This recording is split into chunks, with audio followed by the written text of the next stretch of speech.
I wanted to share an amazing spiritual story about the alchemical nature of taking the spiritual path.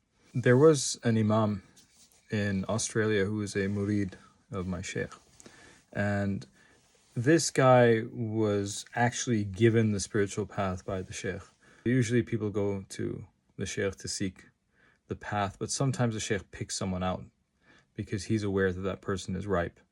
The sheikh went to him and spoke to him for a long time.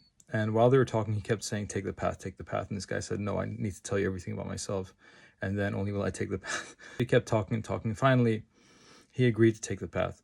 This guy was a gangster. He used to be a mafioso or a gang member. And he became religious. And he always wears really high-collared thobes because he's totally covered in tattoos all the way up to his neck, from his chest all the way up and his back and everything. And this guy becomes a practicing Muslim and goes to Yemen for some time.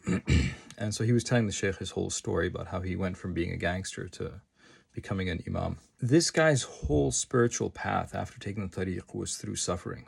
And someone I know once spent the night with him. They were traveling together and they were sleeping in the same room.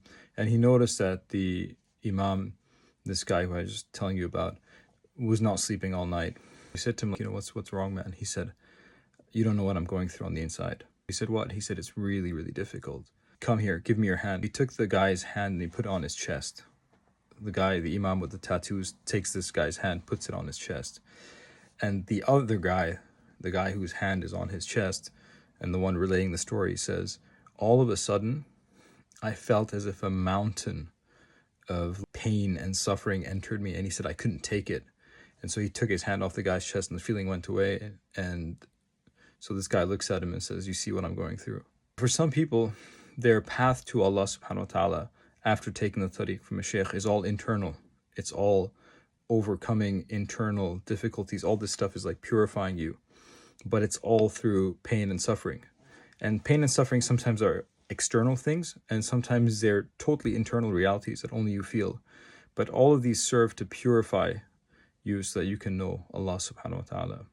And so this thing was unlocked in him through his relationship with the sheikh.